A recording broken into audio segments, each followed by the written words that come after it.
The National Oceanic and Atmospheric Administration predicts 2020 will be an above-average hurricane season, with 6 to 10 hurricanes. NOAA expects 3 to 6 to be Category 3 or higher, with sustained wind speeds above 110 miles per hour. This hurricane season is coinciding with the coronavirus pandemic, which has killed nearly 100,000 people in the U.S. and continues to complicate basic travel and commerce across the country. Residents and emergency managers in hurricane-prone areas are grappling with concerns that evacuations, especially to public shelters, might increase coronavirus infections. If the forecast proves correct, it will be the fifth year in a row with an above-average number of hurricanes, the most consecutive years of above-average hurricane activity ever recorded.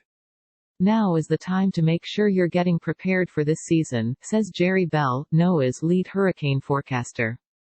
Bell warns residents of hurricane-prone areas not to be overly focused on hurricane category, which is based only on wind speed. Don't get locked into just the ultimate hurricane strength, he says.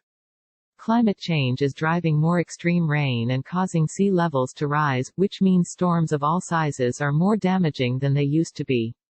Higher sea levels mean more storm inundation as a storm is approaching, says Bell.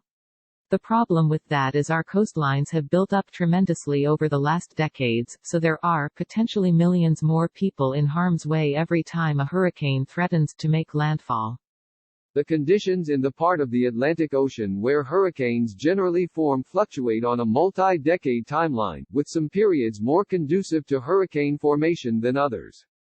The Atlantic has been relatively friendly to hurricanes since 1995, and recent above-average activity is largely due to that trend, which is separate from man-made climate change. However, at the global level, climate change caused by humans is driving more intense hurricanes on average, according to a NOAA study published this week. And recent storms such as Hurricane Harvey and Hurricane Maria have dumped more rain than they would have without climate change, scientists say. On Wednesday, the Federal Emergency Management Agency published its 2020 Pandemic Guide for Hurricane Preparedness, which urges state and local governments to rethink when they give evacuation orders ahead of hurricanes, and where they direct residents to go. FEMA warns that housing large groups of people in shelters could lead to increased transmission of the coronavirus. On Thursday, FEMA Acting Deputy Administrator for Resilience Carlos Castillo said that the agency wants people to change what they bring with them if they evacuate from a hurricane. Be prepared to take cleaning items with you like soap, hand sanitizer, disinfecting wipes or general household cleaning supplies to disinfect surfaces you may touch regularly, he says. FEMA also recommends that people prioritize staying with family or friends outside evacuation zones rather than going to shelters, in order to limit coronavirus spread.